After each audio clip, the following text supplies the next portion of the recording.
Assalamualaikum warahmatullahi wabarakatuh. Bertemu lagi dengan saya Istianisi dari Prodi Sarjana Terapan Keperawatan Poltekkes Kemenkes Bengkulu. Dalam video ketiga ini, saya akan menjelaskan mengenai sistem syaraf. Syaraf merupakan pengatur tubuh manusia. Syaraf bekerja sebagai penghubung dan pengkoordinasi sistem indera, otot, dan kelenjar.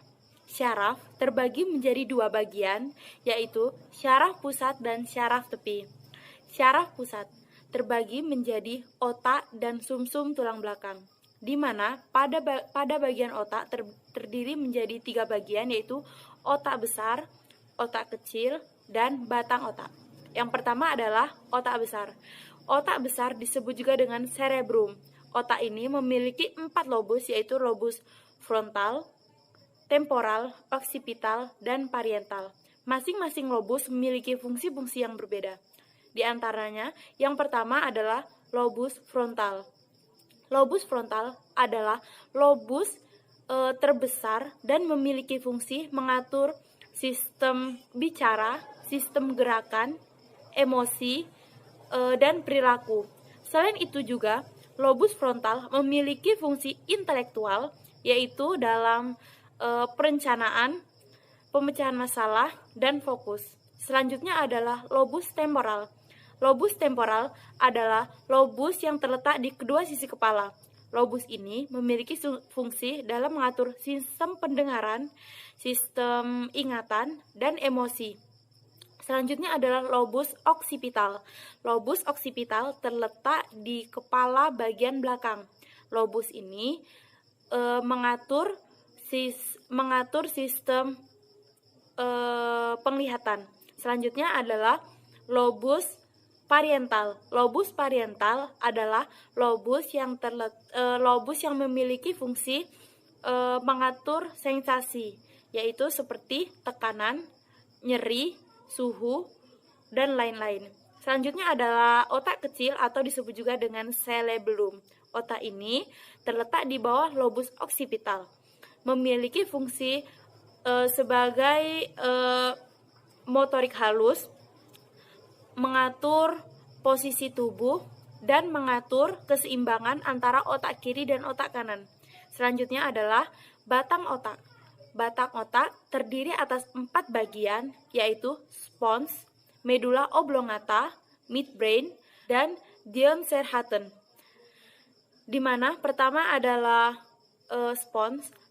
Spons berfungsi mengirim informasi sensorik pada talamus dan cerebellum atau otak kecil, dan juga berfungsi sebagai pusat motorik somatik dan fiskal bawah sadar.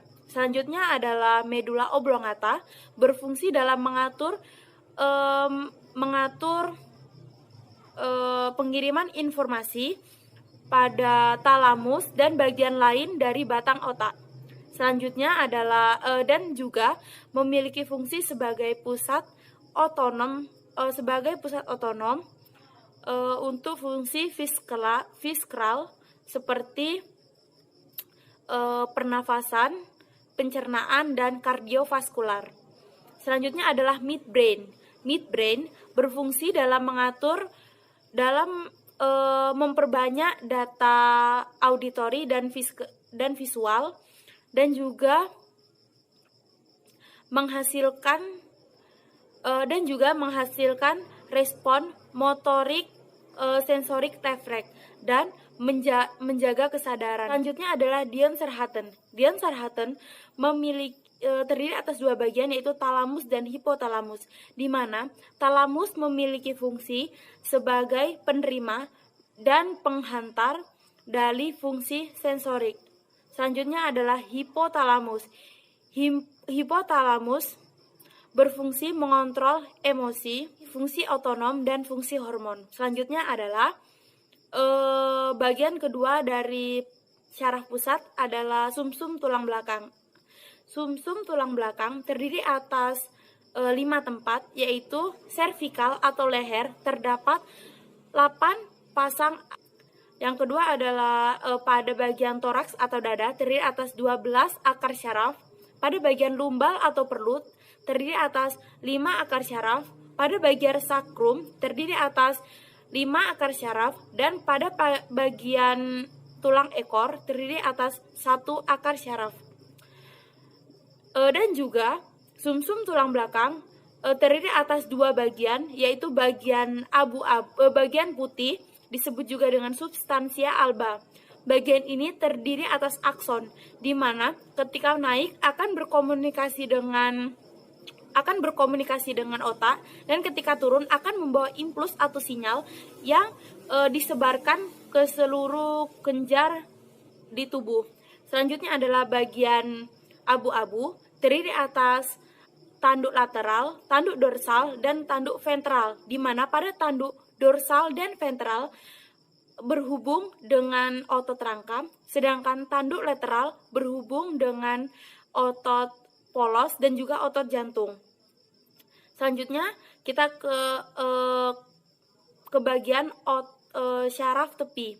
Syaraf tepi terdiri atas 2 bagian, yaitu syaraf somotik dan syaraf otonom, di mana pada syaraf somotik disebut juga dengan syaraf sadar yang terdiri atas 2 bagian, yaitu syaraf spinal dan syaraf kranial. Syaraf kranial adalah syaraf yang memiliki 12 pasang syaraf yang keluarnya dari otak. Sedangkan syaraf spinal adalah syaraf ini atas 31 pasang syaraf yang keluar dari sumsum tulang belakang. Selanjutnya adalah syaraf otonom.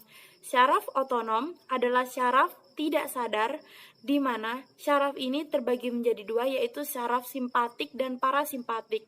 Syaraf simpatik dan parasimpatik memiliki fungsi berkebalikan, di mana syaraf simpatik bekerja untuk mempercepat otot pada organ, sedangkan syaraf parasimpatik bekerja untuk memperlambat. Baiklah, kawan-kawan, itulah hasil penjelasan mengenai sistem syaraf. Kurang lebihnya saya mohon maaf. Kepada Allah saya mohon ampun. Wabillahi taufiq wal hidayah. Wassalamualaikum warahmatullahi wabarakatuh.